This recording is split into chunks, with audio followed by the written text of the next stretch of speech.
Hi, I'm Bill from CJ Pony Parts. When upgrading the suspension on their Fox body Mustangs, many owners have trouble figuring out exactly what they want to go with since there's so many options on the market. That's why it's nice when a reputable company like Eibach produces a kit like this that gives you the major components and takes the guesswork out of it. This kit can include sway bars and springs as matched up perfectly to work on your Fox body Mustang. Today we'll show you how to install this kit using our 92 Mustang GT. This is Eibach's Pro-Plus kit, and it's going to fit your 1979 through 1993 Mustang Coupe or Hatchback. There is a separate part number available if you do have a Mustang convertible.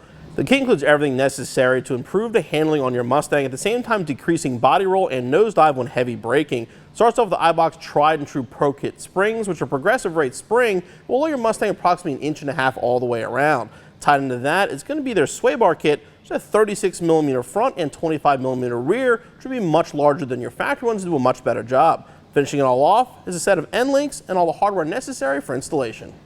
For this installation, you need a jack and jack stands or a lift and pole jack, 1/2-inch impact or 1/2-inch wrench, 13mm socket, 15mm socket, 18mm socket, 21mm socket, 3/8 ratchet, 9/16 socket, 14mm socket, assorted extensions, 9/16 wrench, 14mm wrench, 18mm wrench, 24mm wrench, flathead screwdriver, pry bar, and a hammer.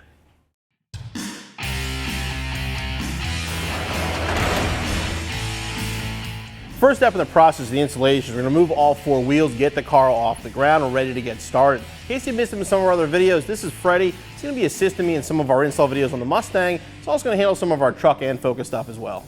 We're going to start by doing the front springs and the front sway bar first. We sprayed everything with some PB Blaster in advance. On an older car, not a bad idea to make everything a little bit looser. We'll start by disconnecting the lower part of the end links to the control arm.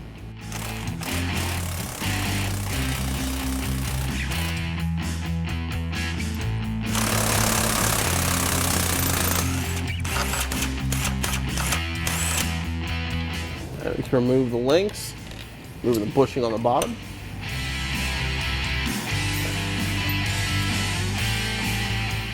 There is a retainer up top that's supposed to hold the nuts, but as it gets older, sometimes it just breaks and doesn't do that. In that case, you'll need a screwdriver here, pop the retainer out of the way, just put a wrench up there.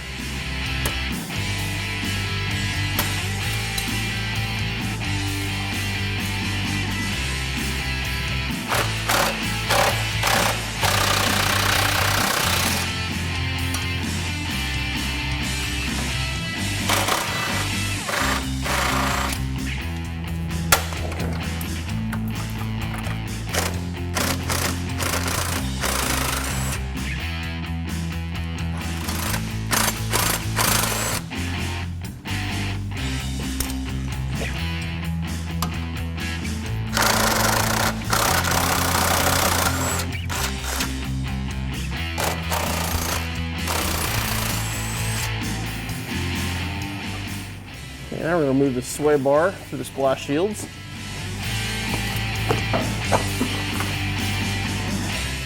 The front sway bar from Eibach comes with new end links and new bushings, but we have to keep the original brackets. To remove them, if you look, there's 4 tabs. 2 of the tabs are shorter than the other ones.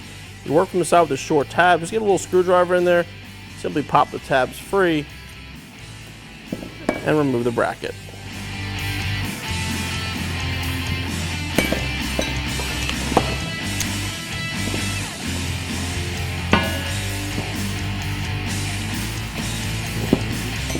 With the sway bar out of the way, now we can move on to removing the springs in the front. To do that, first we're going to start by taking the caliper off, hang that out of the way, then we can disconnect the strut, and we'll lower it down.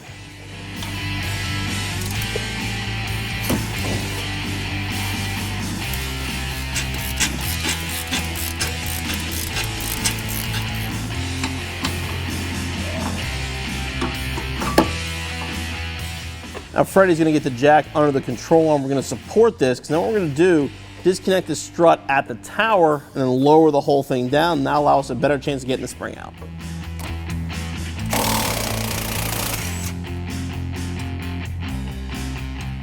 Now the control arm's still supported and the strut loose up top, and we're going to take it off the bottom as well.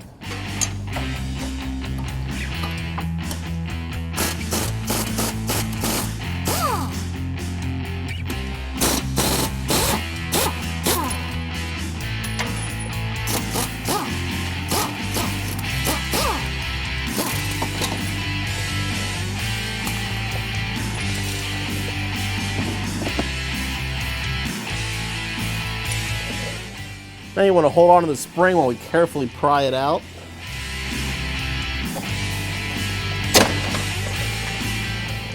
Now the spring out, don't forget about the top insulator. This normally will not come out with a spring. I'm going to remove that as well. It's going to be replacing ours with some new polyurethane.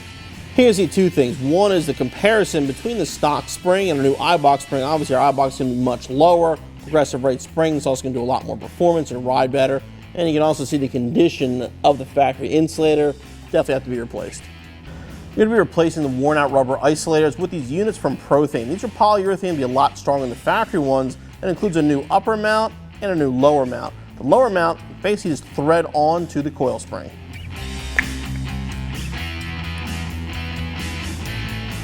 It's kind of easy to twist it as it goes on, but it goes on fairly easily. And basically just get it right out until it's right on the end. Before the new springs go in, I just want to basically clean this out here. Get all the debris, dirt, and you can out of here before we put our new springs and new insulators in.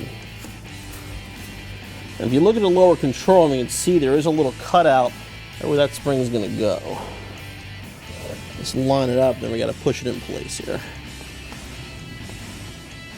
Now what we're going to do to install the spring is use a large pry bar and simply pry it up into place. If you're not comfortable with that, you can remove the lower control arm and do it that way. It's tough to get a spring compressor in here. The pry bar is usually the best way, just be very careful. Once you get the spring up on the control arm, jack it into place.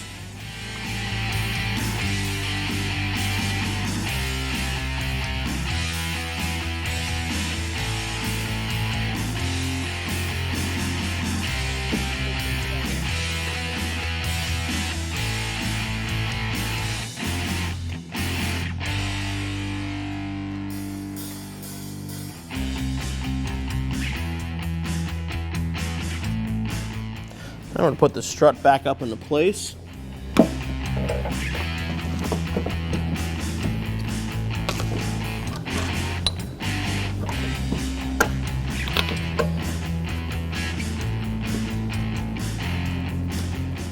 Just get it hand tight up top here, and then we can reconnect to the spindle.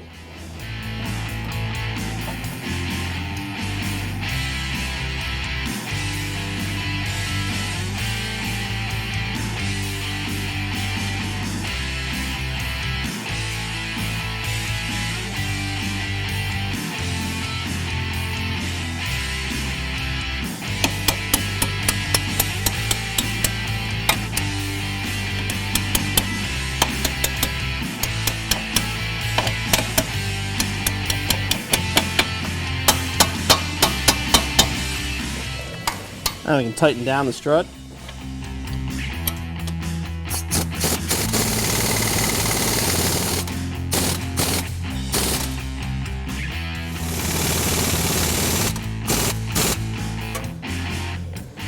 Now we can bring back the caliper, reinstall that.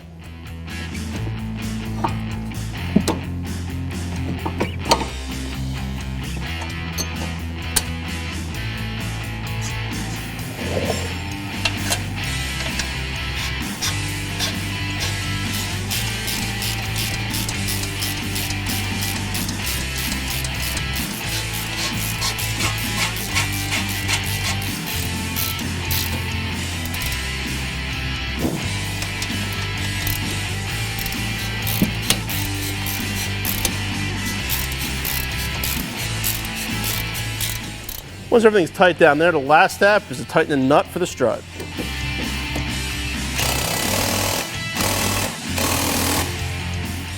Now repeat the process on the other side, and we'll move on to the sway bar. Bill's pulling components for the rear suspension to get that ready, and while he's doing that, I'm going to get the front sway bar ready. What I need to do is install the new bushings and lubricate them. The kit comes with lube. Tear it open. Now I'm going to lube this bushing. I'm going to lube the inside and outside with the lube that's supplied in the kit. You're probably going to want to wear gloves for this, because you will get lube all over your hands.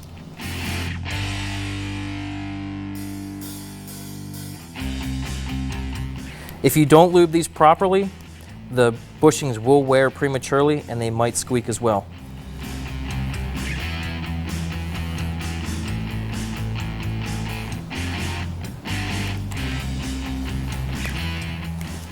Now once you have it properly lubricated with the grease, put it on the sway bar. Do the same exact thing with the other bushing. Now that you have the bushing lubricated and installed on the sway bar, it's time to install the factory mount.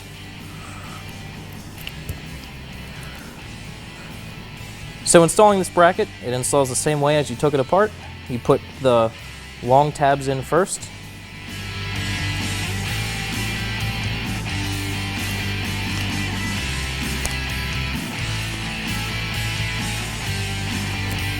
And push it in.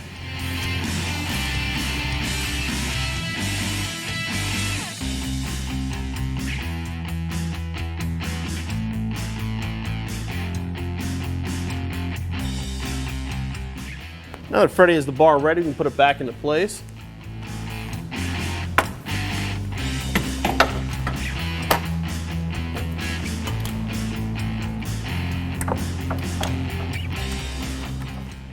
We're going to be installing the front brackets now. We're going to be using some new hardware. This is meant to be done with the original factory hardware. In our case, it wasn't in the best of shape, so we picked up some new hardware to mount the brackets.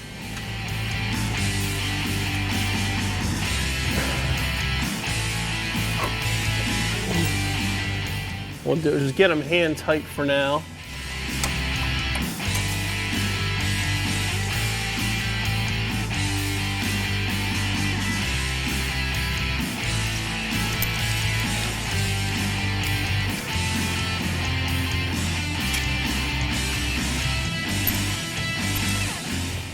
The sway bar hanging not tight. Now we're going to grab the end links, start assembling those.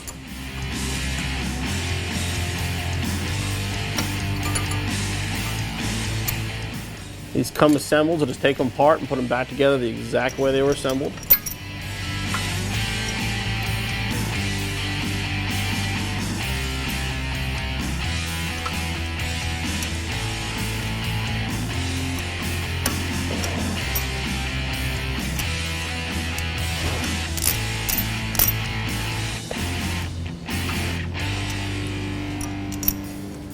You get to that point where you've got one washer and bushing and a nut left. You have to jack the control arm up a little bit to get it to come through the bottom enough to connect everything there.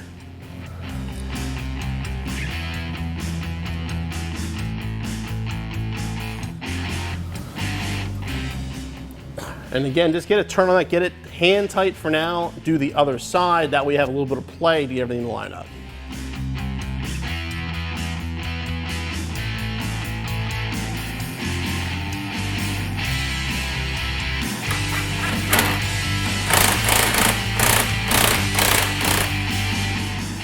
Okay, now we have the end links on. I'm gonna tell you right now, the end links are frustrating. It's gonna look a lot easier in this video than it actually is. Sometimes you may have to pry the bar side to side to get these lined up enough, get the hardware on. Once you have these tight, you don't want them tightened all the way. We're gonna tighten the brackets in the middle first, then go back and tighten the end links.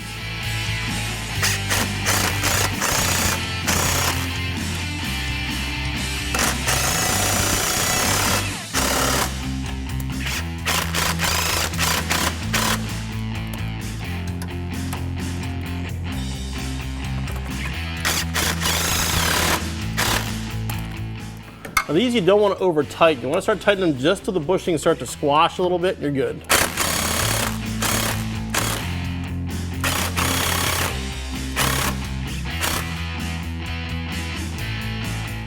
Okay, that does it for the front suspension. Now we can move on to the rear.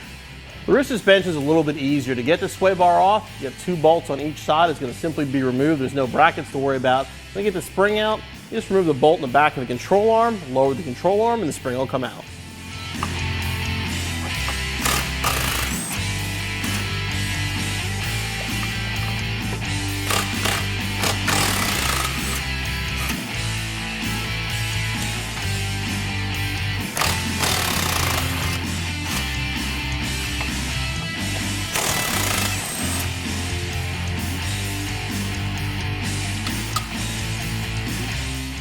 Control arm supported by our pull jack. Now you can remove the hardware from the lower control arm.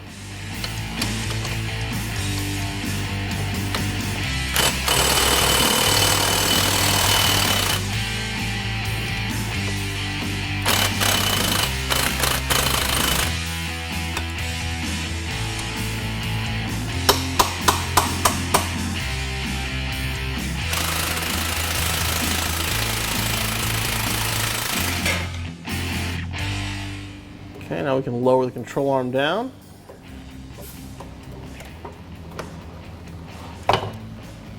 And the spring will just fall out.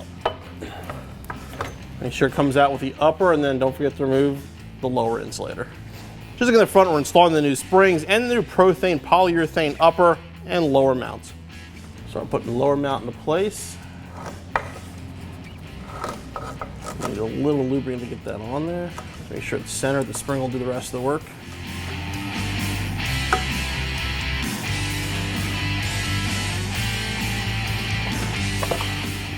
Upper into place.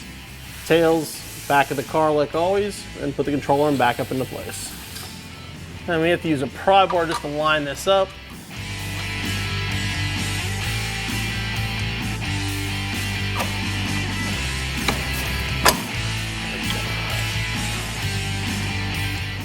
That's started. You can lower it down. Now at this point, we're going to get this tighter. We're not going to snug it all the way down. I like to actually get the car on the ground and get some weight on the suspension so that way you don't bind it up.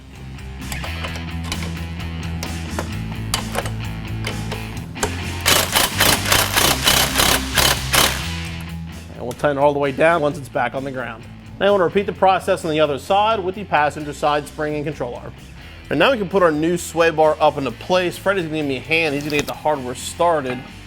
You do want to use this applied hardware. The original stuff's not going to work. The clips will not fit over this.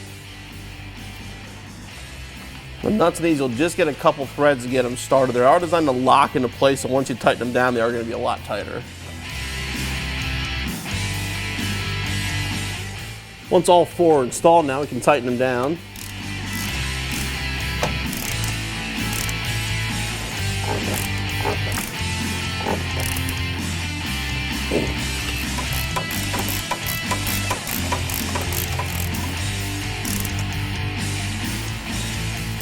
And once you're done there, you can reinstall your wheels and tires, and your installation's finished.